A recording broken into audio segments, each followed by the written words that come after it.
Bom dia, pessoal. Um prazer estar aqui. Obrigado pela presença, obrigado, BTG, pelo convite para participar mais uma vez dessa conferência. Quero pedir desculpa ao Salute, fez um discurso ambiental corretíssimo e eu aqui cheio de papel na mão, mas eu prometo que vou reciclar. Botar para reciclar. Botar para reciclar, com certeza.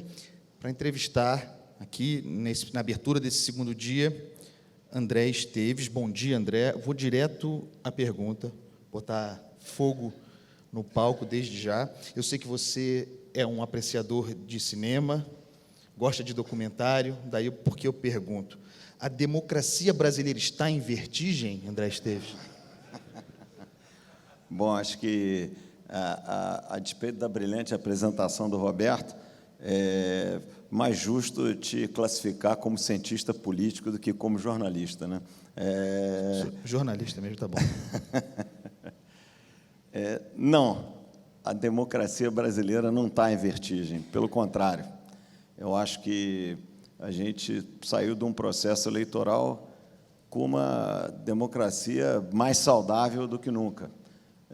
Você pode gostar ou não gostar do resultado da eleição, gostar ou não gostar do nosso presidente. Agora, esse tipo de alternância de poder, ela dá um sinal de saúde à nossa democracia. Como lá na frente nós podemos ter um presidente de centro, certamente o teremos em algum momento, teremos novamente um governo de esquerda, o mundo não vai acabar, o Brasil não vai acabar quando a esquerda for eleita novamente, e isso daí é um sinal de como a democracia num país civilizado funciona. Então, acho que o contrário dessa sensação, eu acho que a nossa democracia aqui está muito saudável, bem obrigado, e a eleição do presidente Bolsonaro é um sinal de saúde, não é nenhum sinal de doença.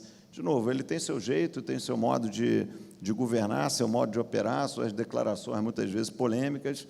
Agora, do ponto de vista institucional, a democracia está com nenhum problema aqui, em ótima forma. Entrando um pouco no ambiente político, ao longo do ano passado, primeiro ano do governo, e é claro que é preciso separar os fatos da espuma, e a espuma é muito grande, para o jornalista não falta trabalho. Se falou muito em crise institucional, choque institucional, conflito entre poderes, nas figuras dos principais líderes. Eu queria te ouvir a respeito, hoje, da tua análise sobre o trânsito entre essas lideranças, o chefe do Executivo, o chefe do Judiciário, o Supremo Tribunal Federal, os líderes da Câmara e do Senado. Como você vê esse trânsito? Você acha que se é que houve uma crise no passado, hoje a coisa está pacificada? Bom, eu vou dividir a sua pergunta em duas. Primeiro, o lado positivo, eu acho que a relação entre os poderes, ou mais especificamente os chefes dos poderes, usando aqui a pessoa do presidente Bolsonaro, do ministro Dias Toffoli e dos presidentes Rodrigo Maia e Davi Alcolumbre, ela é melhor do que o headline do noticiário sugere. No fundo, eu acho que a gente tem uma relação mais harmônica, mais próxima e mais construtiva do que a gente está lendo diariamente no noticiário. Eu acho que isso foi construído ao longo do tempo. Não começou assim o governo, mas eu me arriscaria a dizer, a despeito das idiosincrasias da semana da vez, ou das infelicidades de algumas declarações, eu diria que a gente vive até o melhor momento dessa relação. Eu acho que ela começou turbulenta, eu acho que todos estavam mais ou menos querendo se aprumar, ou se achar, ou se precificar, e, de um certo modo, isso aconteceu. Eu acho que hoje a gente vive uma relação muito mais madura do que há um ano atrás. Então, eu acho que essa é boa notícia para o Brasil. A segunda parte da análise é que essa é uma fotografia, e essa fotografia tem muito a ver com os personagens que ocupam essas cadeiras, né? Daqui a um ano, 3 desses personagens não estarão, ou possivelmente não estarão, nessas cadeiras. Então, o ministro Toffoli não deve estar mais lá, o presidente Davi Alcolumbre, o presidente Rodrigo Maia, o caso base é que não estejam lá, pode ser que alguma regra seja reinterpretada, eu diria até com alguma legitimidade, e aí eu acho que pode ter um risco para a qualidade dessa relação, ou talvez, vamos dizer, um novo período de adaptação, como eu diria que foi o primeiro semestre do ano passado. Então, a fotografia me agrada muito e ela é melhor do que o noticiário sugere. Agora, daqui a um ano, a gente não pode afirmar a mesma coisa, porque tem muito a ver com as personalidades envolvidas, né? Eu não quero fulanizar, mas, como você disse, esse ano se encerra o mandato do Toffoli, o próximo presidente será o Luiz Fux.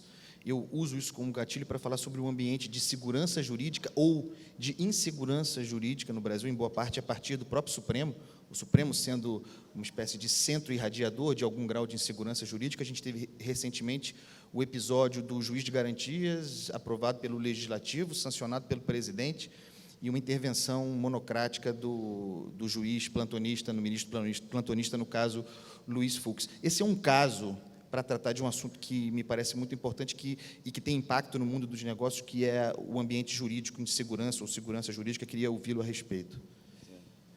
Bom, primeiro você sabe, né, o Andreasa, quando o pessoal estava ali no backstage, meu sócio falando para você não aliviar nas perguntas, então era tudo brincadeira, né? Não era, a verdade era, né, você está aqui sempre parceiro, sempre nos chamando e tal, né? Não é para levar a sério os comentários dos meus sócios. Mas, dito isso, a democracia, como eu disse aqui antes, não corre nenhum risco e está saudável. Não significa que não existam críticas aos poderes, críticas pontuais, decisões infelizes, etc. Mas, especificamente, em relação ao Supremo, que você mencionou, eu não vou comentar episódios específicos, muito menos a qualidade da decisão específica, mas eu vou fazer um comentário que me parece pertinente. Eu acho que o Supremo ele tem uma função constitucional muito clara, que os ministros foram colocados lá por notório saber jurídico, eles são irremovíveis, né, a não ser em casos ultra extremos, que basicamente não se aplicam a quase ninguém que conseguiu chegar lá, e eles têm uma função muito clara, que é interpretar a Constituição, né, independente deles concordarem ou não concordarem com aquilo que está escrito, que foi escrito pelo Legislativo, eles devem dizer para nós, sociedade, o que aquilo que está escrito significa. E me parece isso é muito claro, o papel constitucional do Supremo.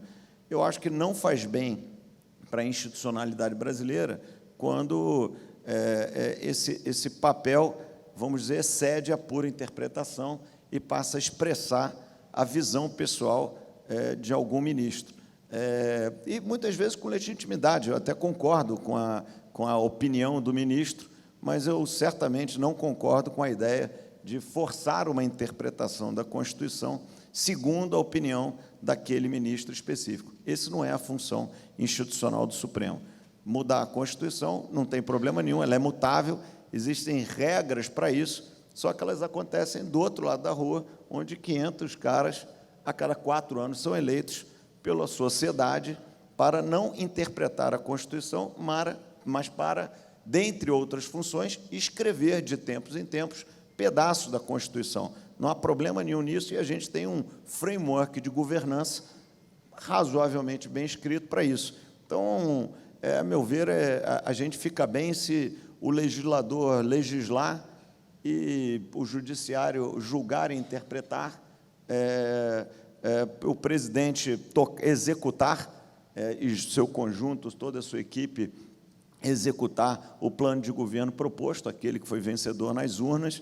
Eu acho que é isso que a gente tem que cobrar e nos manter disciplinados, por mais que as tentações existam, mas nos manter disciplinados em relação ao papel institucional de cada um. Então, eu não gosto de ver o Legislativo querendo julgar, ou o Supremo querendo legislar, ou o Executivo querendo fazer um pedaço dos dois. Eu acho que cada um tem que se ater ao seu papel, e nós, sociedade, principalmente nós aqui, que temos um privilégio de entender melhor como um saudável framework institucional deve funcionar.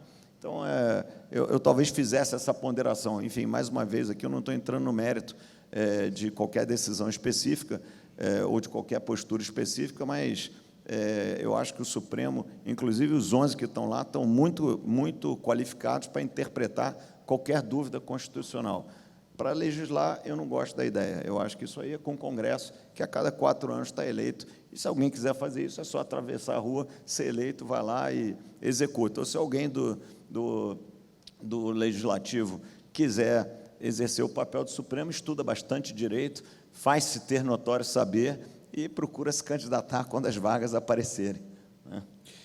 Ainda no campo da política, mas já entrando projetando o futuro das reformas, essas que estão na ordem do dia, circula nos últimos dias, sobretudo ontem, a ideia, e aí o desafio de separar o que é fato da espuma, de um ruído na relação entre o presidente Jair Bolsonaro e o ministro Paulo Guedes. De vez em quando, isso acontece, nesse caso específico agora, seria em função da reforma administrativa, que mexe com interesses corporativos, alguns dos quais, sou eu aqui falando, representados muito fortemente dentro do Planalto. Mexer com o funcionalismo público nem sempre é algo fácil para governo. Teria havido alguma tensão, alguma conversa tensa ontem. Como você vê essa relação, André? Você identifica algum grau de desgaste na relação do ministro Guedes com o presidente, com o chefe? Até que ponto isso é espuma, dado o espaço do qual você observa o cenário? Olha, tem várias considerações aqui. A primeira eu acho que realmente deve ter tido alguma chateação do Paulo em relação a esse episódio de reforma administrativa que está indo, vindo e tal. Então, esse, para mim, é o lado verdade desse tema de ontem. Aqui eu estou fazendo uma visão puramente analítica, eu não tenho nenhuma informação específica. O lado não verdade é que o Paulo pediu para sair, quase saiu, coisa desse tipo. Eu acho que é uma barra relativamente baixa, essa daí. Eu acho que o Paulo está preparado para essas idas e vindas, tem uma enorme responsabilidade, entende seu papel institucional e aceitou isso e o está fazendo muito bem.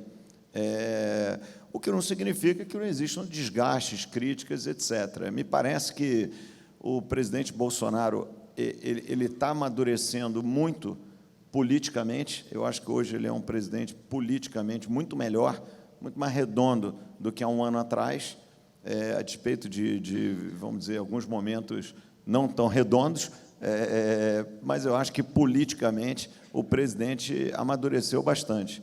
Eu não sei se a mesma maturidade aconteceu do lado econômico. Eu acho que o presidente, o simples fato do Paulo estar lá e a agenda ser essa que nós estamos vendo, obviamente, é um sinal excepcional, né? O presidente entendeu que um governo de direita, o presidente tem uma admiração pelo Reagan, pela Thatcher, que são ícones de direita, vamos dizer, dos últimos tempos, mas esses ícones de direita, como o Reagan e como a Thatcher, não pensam como a Dilma, né? Eles pensam diferente, eles pensam como Paulo Guedes. Eu acho que isso foi uma evolução do pensamento, eu diria, inicial do presidente, que guarda uma escola, que é a escola histórica, né, dos militares. O Brasil é engraçado, porque a extrema-esquerda pensa muito parecida, historicamente, com a extrema-direita, né? Se você pensar e comparar a Dilma, ela pensa igualzinho ao Geisel, né? É engraçado isso, né? Você tem uma história familiar, né, de seu avô teve por lá, tal. Mas não no governo Geisel. Não. Em outros momentos, aliás, ajudando o Brasil a construir a infraestrutura do Brasil. Mas o fato é que a cabeça de uma direita brasileira mais ligada ao mundo militar é muito parecida com a cabeça da extrema esquerda. É uma curiosidade, né? Eu estou olhando para o Loio aqui, é quase uma curiosidade sociológica, né? Não econômica. E o Bolsonaro está fazendo alguma evolução em relação a isso. Ele entendeu que a Thatcher e o Reagan pensam diferente do Geisel, já é um bom início, mas, de vez em quando, tem muita gente em volta que ainda tem essa cabeça estatizante, etc. Tal, né? Ontem eu vi uma brincadeira que foi feita aqui, eu não me lembro se foi do Rodrigo Maia, ou mesmo do Mansueto, acho que foi do Rodrigo, pelo tom, deve ter sido do Rodrigo. Todo presidente, quando tem um arrobo liberal, vamos privatizar, e privatizar tudo, é Banco do Brasil, é Petrobras, senta na cadeira, mas não demora 5 minutos, olha, vamos aqui um pouquinho devagar, que esse negócio é mais complicado que parece. Então, eu estou achando, o Guardia já passou por isso, ele está coçando o queixo, já teve a mesma sensação, já teve que voltar atrás disso aí. Então, a vida é um pouquinho mais pragmática do que parece. Eu acho que, então, o presidente tem alguns arrobos desse tipo. Eu acho que seu comentário não é nenhuma crítica, é um relato. Eu acho que os militares são ótimos, são bons sujeitos, boa formação, amam o Brasil, são corretos. Agora, também precisam passar por esse processo que o presidente, em alguma instância, passou, ainda não completou, mas como os militares, naturalmente, foram menos expostos à campanha, ao Paulo Guedes, à equipe econômica, eles talvez estejam mais atrás e, às vezes, não entendem a necessidade, a importância de algumas das reformas, né? Principalmente as da produtividade, porque as fiscais a turma entende porque é uma questão meio de conta, né? Como esses militares são todos bons de matemática, eles conseguem capturar rápido o ambiente fiscal. A questão da produtividade é um pouquinho mais complexa. Daí eu acho que esse ida e vinda na reforma administrativa, agora, a minha análise é que é espuma, estresse, e são estresses naturais, eu diria. Não vamos imaginar aqui que, nos melhores governos do mundo, é natural ter isso, como, aliás, é natural ter divergência de opinião. Então, no banco, a gente promove o máximo possível o debate, porque do debate sai a melhor ideia, né? E eu acho que não é diferente assim num governo. E, por último, eu vou fazer um comentário adicional específico sobre Paulo, nesse contexto que eu falei de presidente, de Bolsonaro, Toffoli, Davi, Rodrigo, você pode inserir também o Paulo. E eu reitero o meu comentário. Eu acho que, se pegar Paulo, Bolsonaro, Paulo Supremo, Paulo Câmara e Senado, a relação do Paulo também é melhor do que o headline sugere. Então, tem sempre muitas rusgas, disputas, Congresso com o Executivo, Paulo com Rodrigo, com Davi. Olha, para mim, não só do jogo, como eu diria que a relação é melhor e mais legítima do que o headline do jornal sugere. Então, eu incluo Paulo na minha análise aqui. Tem muita coisa acontecendo na agenda econômica abaixo do radar e, sobretudo, matéria infraconstitucional, muita coisa vai andar. Mas tem as matérias constitucionais, as emendas constitucionais, sobretudo aquelas mais importantes, mais faladas, mais desejadas, a reforma administrativa, entre elas, era uma prioridade do governo. Na lista dos principais tópicos apresentados na mensagem presidencial não constava, embora estivesse no restante do texto. A reforma tributária parece ter tomado a frente, pelo menos no discurso nesse momento, no ano eleitoral, né? O ano para um ciclo sempre difícil. Ontem o Rodrigo Maia falou aqui, do ponto de vista objetivo, para aprovar, agosto é o limite, né? Depois, e ainda tem a reeleição, quer dizer, ainda tem as eleições para o Congresso, Senado e Câmara. Qual é a sua perspectiva para aprovação, para o andamento dessas reformas que dependem de emenda constitucional, sobretudo tributária e administrativa, e se você identifica uma hierarquia entre elas, em termos de prioridade? Olha, eu não identifico uma hierarquia entre elas. Primeiro, a pauta é excepcional, né? Eu acho que o fato da gente estar discutindo aqui, depois de ter feito um movimento estrutural dos maiores na história global, do ponto de vista de reforma da Previdência, depois de a gente ter conquistado o direito de juros civilizatórios, como a gente está vendo agora, e esses dois componentes combinados significam um ganho fiscal que, a meu ver, o mercado subestima. Eu acho que a gente vai, ano após ano, ter uma melhora tão significativa da situação fiscal que isso vai ser uma notícia positiva que ainda vai entrar nos preços. Não está, na minha visão, presente hoje. A pauta agora começa a entrar na zona da produtividade, né? O administrativo tem uma questão fiscal relevante, tem um pouquinho de produtividade, a reforma tributária tem mais produtividade, a meu ver, do que fiscal. Eu acho que as duas são igualmente importantes, difícil dizer qual delas, depende da qualidade do que é aprovado, mas até o Rodrigo Maia falou aqui ontem que ele prefere mais a tributária. Eu tenho um pouco de dúvida sobre isso. Agora, eu diria que o Congresso, como ele é coautor da reforma tributária, a minha sensação é que ele vai privilegiar a tributária. Por outro lado, ela é mais complexa e é mais difícil que a administrativa, né? Vamos lembrar aqui o seguinte, as reformas são muito difíceis, né? Está aqui o Guardia, que lutou por essa reforma da Previdência e criou as bases para isso. Tem outros aqui que brigaram no passado para outras versões dessa reforma. Agora, são difíceis de ser aprovadas. A reforma da Previdência era 5 contra 95, né, da população, e a gente demorou 20 anos para criar consenso. A boa notícia sobre a reforma administrativa é que é uma repetição, é 5 contra 95, né? Sendo que ela sequer afeta o servidor atual, pelo menos esse é o conceito que está na mesa atualmente. Ou seja, deveria ser simples de aprovar. A sociedade amplamente apoia isso. Então, eu acho que, fora os lobbies dos grupos organizados, eu acho que o Congresso, a sociedade livre, que são 95% do Brasil, apoia amplamente a reforma administrativa. Já a reforma tributária, ela, nesse contexto, ela é muito mais complexa, né? São todos contra todos, porque, no final, ela expressa um natural conflito distributivo, né? Você tem estados exportadores, estados importadores, você tem estados contra a federação, você tem indústria contra serviço, você tem Nordeste contra Sudeste. É natural conflitos legítimos e absolutamente pertinentes serem discutidos, mas que causa uma maior dificuldade de chegar num consenso. Por incrível que pareça, a gente não está longe desse consenso.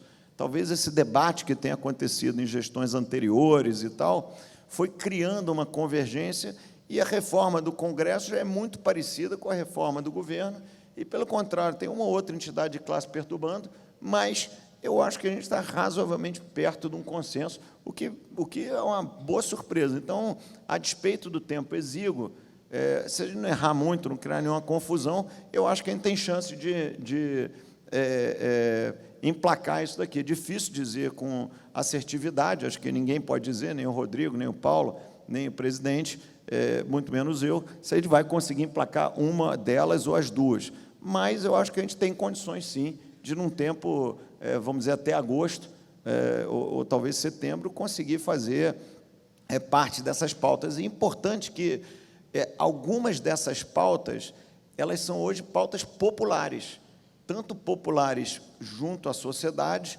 quanto populares junto à classe política.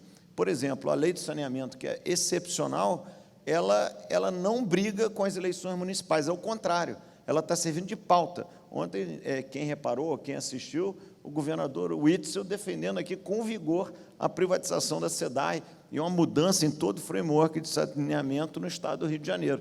Pô, natural, com o pepino que nós tivemos nesses últimos 45 dias de água, o governador se sente na obrigação de dar uma resposta política àquilo ali. Como não foi ele que criou a SEDAI, muito menos o problema, vamos privatizar e botar na mão de quem tem capacidade de gerir, investir, etc. Então, eu acho que a sociedade está dando respostas que me agradam muito. Então, parte disso, eu acho que pode ser emplacada lá. E nós aqui, formadores de opinião, temos que ajudar a empurrar esse barco para frente, que vai ser muito bom para o Brasil e para a sociedade. Falar sobre crescimento, projeção de crescimento, essa é uma pressão constante, o Guardia sabe disso, sobre o ministro da Economia, né? Inclusive, as próprias projeções feitas publicamente pelo governo geram pressão artificial, aquilo que se espera. Eu queria ouvi-lo sobre a perspectiva, como você vê esses próximos anos em termos de crescimento. E aí também para falar de variáveis, você falou de juros já, juro civilizador, falar um pouco sobre Bolsa de Valores, entrar já nesse ambiente econômico e financeiro. Bom, vamos falar primeiro do crescimento e depois a gente segue o resto. O crescimento, os últimos números, eles frustraram um pouco, né? Eu acho que talvez até mais do que um pouco. Eu acho que a gente está indo aí para uns headlines de 1%, em torno de 1% de crescimento no ano passado, quando saírem as estatísticas oficiais, que logo, logo a gente vai ver, e alguma coisa como 2% para esse ano, o que também, digamos, não é muito brilhante. Eu acho que o Brasil ele não está qualificado ainda para aquele crescimento dirigido pela produtividade, né? A gente não tem condição de crescer 4%, 5%, porque eu acho que a gente precisa de muito mais produtividade. Se a gente crescer 4%, 5%, nós vamos ter pressão inflacionária. Por outro lado, eu acho que a gente está, sim, elegível para crescer pela estabilidade, crescer entre 2% e 3%, me parece que seria razoável, né? A gente tem aqui uma economia no Brasil relativamente desalavancada, né? No Brasil, pessoas físicas, bancos, empresas são relativamente desalavancados. A gente está num patamar de juro muito baixo, sustentavelmente baixo, e se ele for 4, 6, tal, isso não importa muito para o meu raciocínio, e com uma expansão de crédito, uma moderada expansão de crédito. Mercado de capitais funcional, aqui, o sucesso da nossa conferência, a forte presença de investidores e de empresas sinaliza o que está por vir, né? Eu acho que a gente vai ver esse ano uma sequência fantástica, não só pelo tamanho, mas pela qualidade de novas aberturas de capital, vamos dizer, de atividade de mercado de capitais. Então, está tudo funcionando, essa funcionalidade, e como eu falei aqui inicialmente, razoável estabilidade política, não tem nada muito exótico para acontecer. Eu acho que esse caldeirão é um caldeirão pró-crescimento. Então, diria que, de uma maneira, vamos dizer, pouco ambiciosa, mas a gente crescer entre 2% e 3%, me parece o cenário base e altamente factível. Vai surpreender muito se a gente, ano que vem, estiver sentado aqui e o Brasil cresceu 1% de novo e a gente continuar achando que ele não vai crescer mais do que isso. Eu diria que vai surpreender para baixo. Eu acho que o caso base é que a gente está numa aceleração muito moderada, talvez a gente até possa classificar como medíocre, mas para o grau de reformas, eu acho que está aceitável nesse momento. E se a gente sair de 1 para 2, depois para 3, eu acho que a gente vai chegar num lugar que agrada a sociedade. Então, assim, mais ou menos é como eu estou vendo. Fale um pouco sobre o juro civilizador. O juro, muitos têm perguntado aqui sobre juros, o juro vai cair mais. Eu acho que o juro não vai cair mais, é minha opinião, quer dizer, não nesse ciclo, né? Tem uma reunião de Copom daqui a pouco de novo e tem uma grande discussão no mercado se essa decepção de crescimento com a continuidade de uma inflação muito baixa deveria puxar o Banco Central para novas reduções.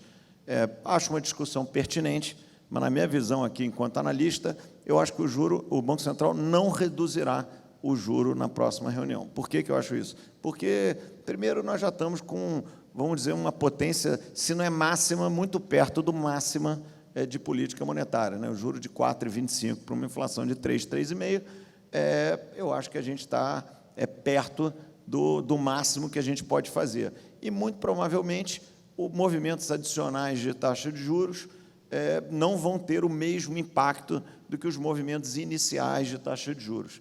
E, apesar da explicação para a não queda do juro, na minha opinião, vai ser algo como a incerteza de você fechar o hiato de produção, tal, dada a política monetária, a ampliação dos canais e tal. O Loio está até rindo aqui, porque nós estamos meio pensando na próxima ata do Copom. Eu acho que, no fundo, tem outros fatores. By the way, isso é verdade, o Banco Central está certo sobre essa incerteza, mas eu diria que tem outros fatores que podem estar embutidos dentro dessa incerteza, mas que, a meu ver, são mais perceptíveis por nós aqui. Primeiro, a acomodação do patamar de câmbio. Se você quiser, a gente pode falar sobre câmbio. Eu ia falar câmbio. Então, vamos começar com juros, depois a gente vai para câmbio. Então, eu acho que existe uma acomodação do patamar de câmbio e eu acho que o Banco Central respeita isso. E o segundo patamar, a gente está vendo uma realocação de poupança dentro da economia, que eu tenho usado um adjetivo moderado, uma tectônica rearranjo de poupança interna, que, a meu ver, também requer uma observação do Banco Central. Então, se eu tivesse sentado lá na cadeira, eu não cairia o juro, talvez nem cairia essa última rodada, porque eu gostaria de observar um pouco mais essas duas variáveis andarem. E como a gente está muito perto da política monetária máxima, eu não vejo muito sentido ou necessidade de empurrar por aí. Eu acho que a gente vai empurrar o crescimento ativando o mercado de capitais, fazendo reformas micro e macroeconômicas, continuando a mostrar essa solidez fiscal, tirando o Estado da economia e trazendo o setor privado, Então, essa é a agenda do crescimento, não é a gente forçar demais o juro, que a gente vai acabar criando uma confusão na economia que não precisa ocorrer um risco que eu julgo como desnecessário. Então, para mim, o juro vai ficar como está, e ele está suficiente para a gente tocar nossos negócios e tirar o máximo dessa mudança estrutural que a nossa geração aqui foi brindada, né? É importante dizer que ninguém vivo no Brasil hoje viveu os juros de 4,25 com inflação de 3 ou 3,5. Ninguém vivo, né? Então, é um novo mundo. É um novo mundo, um belo novo mundo. Né? Como eu tenho dito, essa é uma enorme transferência de riqueza do rentista para o empreendedor. E isso só traz benefícios, né? Muita gente aqui pode ficar se sentindo uma viúva do rentismo, eu incluso, mas ela é altamente saudável para a nossa economia, para a nossa sociedade, esse movimento. Então, eu vejo como muito positivo. E o câmbio? Pô, pensei que você fosse esquecer essa parte. Não. O câmbio é um dos meus tópicos favoritos. Eu gosto quando tem assim, esses economistas de banco que projetam assim, o câmbio para final de 2021 é de 4,14. Eu adoro esse negócio, né? Eu pergunto, mas dá para você projetar para sexta-feira da semana que vem? Já vai errar, né? Já vai errar, né? O câmbio flutuante, eu já contei essa piada umas 75 vezes para o Loio. Ele, na verdade, muita gente clama que ele foi criado para segurar o ego dos economistas, porque eles sempre projetam, sempre erram. Então, eu não vou entrar nessa, até porque eu não sou economista, mas eu vou fazer um comentário importante sobre câmbio, porque quais são os ventos que estão batendo no câmbio aqui no Brasil? E por que esse dólar está nesse nível que tem surpreendido, de uma certa maneira, a todos nós, né? Seja o regulador, mercado, Banco Central, traders, empresários, exportadores, importadores, tem uma certa surpresa essa força do dólar. Até porque, se você olhar o valor intrínseco do dólar, né, o PPP, o poder de paridade de compra, o Purchase Power Parity, né, que eu usei a sigla em inglês, o real parece barato, né? Como é que você compara isso? Você compara, se você for jantar fora aqui no Brasil, ô Luiz, se eu for falando besteira, você dá uma piscada, faz um sinal, coça a barba, tá? Se você for jantar fora aqui no Brasil e comparar com o jantar fora em Nova York, você vai ver que o Brasil está barato. Se você for comparar a corrida de Uber, está barato. Se você resolver cortar o cabelo em Nova York, você vai ver quanto é mais caro lá do que aqui. Ou seja, a percepção intrínseca de valor da moeda parece que o real está barato. Só que parece que está barato. Agora, se você olhar mais ou menos year to date, esse ano, o real deve ter desvalorizado 8,5%, por uma inflação que anualmente vai ser em 3% ou 3,5%. Ou seja, só esse ano a gente já deu mais 5% de câmbio real, num câmbio que já estava relativamente barato. Ou seja, a gente está dando câmbio para a economia, como não tem ação inflacionária, o câmbio é real, ou seja, a gente, de fato, está dando câmbio para a economia. E aí eu vou abrir um parênteses, né, porque as pessoas têm me perguntado, pô, mas o câmbio Brasil desvaloriza, quando o câmbio desvaloriza, o efeito é contracionista. Isso vai ser ruim para a atividade. Não é verdade, quer dizer, é uma verdade e uma mentira ao mesmo tempo. Foi verdade para as últimas desvalorizações nos últimos 20 anos, talvez 200 anos, né, Luiz? Não é verdade para agora, porque qual a diferença de agora? O câmbio desvaloriza, mas a Bolsa está no raio, o risco Brasil está no low, né? O risco Brasil está abaixo de 100 basis points. Então, o câmbio é expansionista de atividade, ele se desvaloriza muito pouquinho, né, porque o Brasil tem uma corrente de comércio externa baixa, que é característica de grandes países, geograficamente grandes países, então não tem tanto efeito assim, mas ele é expansionista. Então, a gente pode, fecha parênteses, a gente pode, lá naquela pergunta de atividade, colocar essa variável, pequena influência, mas também positiva do ponto de vista de atividade. Voltando para o câmbio, então, por que a gente está nesse patamar se a moeda está barata e a gente continua dando câmbio real? E aí eu vou falar dois fatores aqui que me parecem ser um externo e um interno. No ambiente externo, é a história americana, né? No fundo, os Estados Unidos está autoperformando em termos de crescimento o resto do mundo.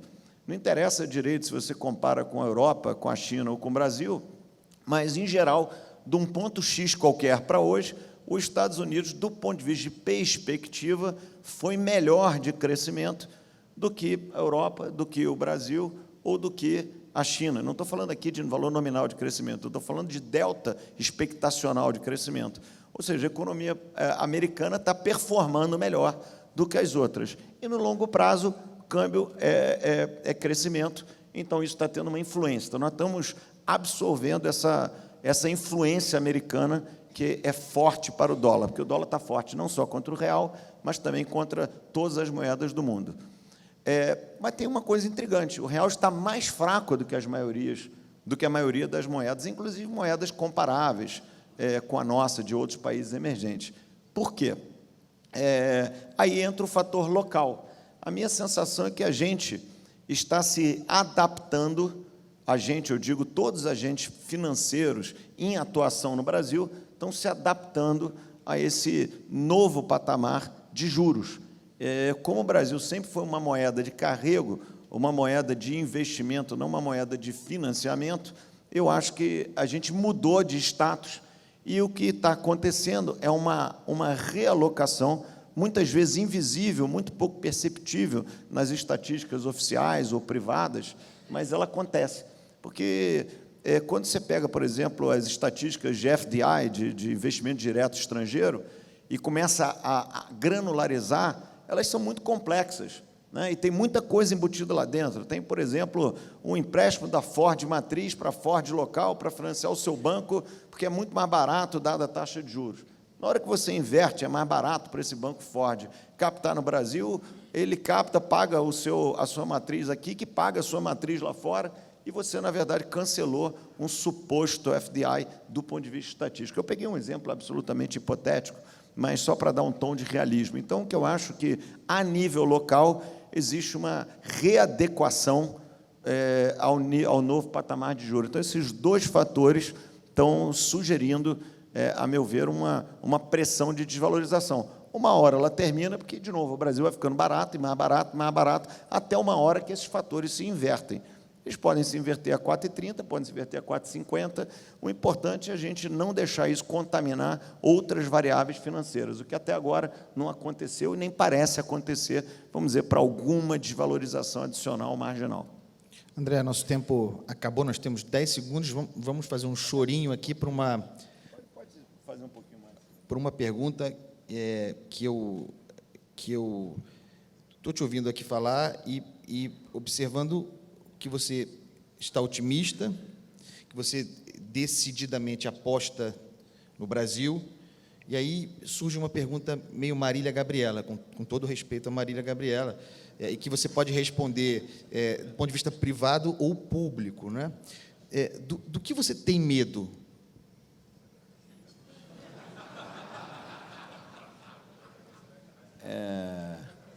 Eu tenho medo da ignorância, na verdade. Então, estou dando uma resposta Marília Gabriela para você.